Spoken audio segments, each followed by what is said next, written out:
Hi, welcome to Polyphonic Press. I'm Jeremy Boyd, and today I'm going to be looking at Band on the Run by Wings. Here we go.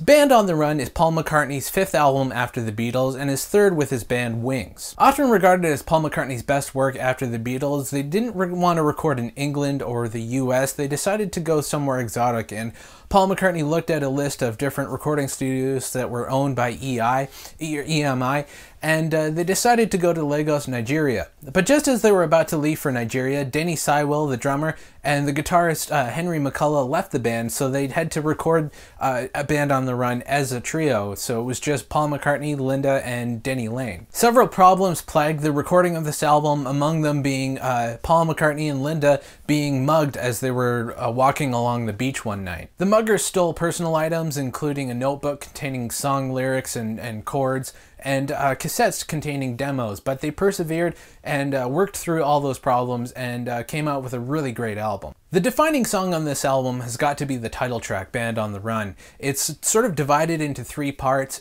which completely breaks all the rules in pop songwriting. The first part being kind of slow, and then sort of the second part being mid-tempo, and then it explodes into the fast part, which is sort of the majority of the song and the most hooky and most recognizable. Other than the Beatles, this is probably the song that Paul McCartney is most associated with, and it doesn't resemble any other song in terms of structure. It's kind of unique, and it's really an anomaly because it's so well put together and it's so packaged up nicely with all the different arrangements and different instruments that were used and the chord changes and the different sort of sections of the song.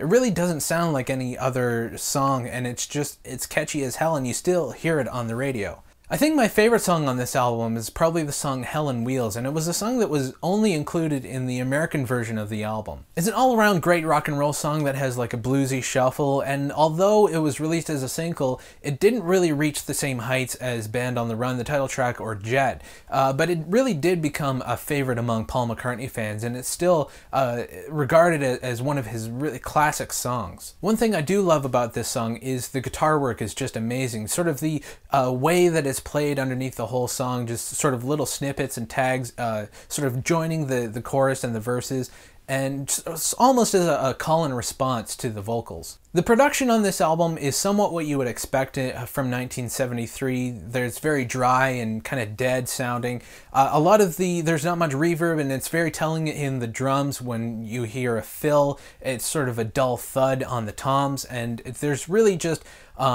intimacy with the production. That's not necessarily a bad thing, but you can tell that Paul McCartney had a heavy hand in the mixing of this album, because the bass is very present in the mix. Band on the Run cemented Paul McCartney's place in the world of rock music, not just as the guy from the Beatles, but he really came to hold his own, and it really came to light with the success of Band on the Run. And with a great group like Wings, they really became one of the must-see rock acts in the 70s, and was really one of the highest grossing tour acts of that decade. So if you're unfamiliar with Paul McCartney's post-Beatle work, check out Band on the Run. It's a great place to start, and it's probably his most critically acclaimed solo record. So anyway, let me know what you guys think of this album. Be sure to subscribe so you know when we post new videos.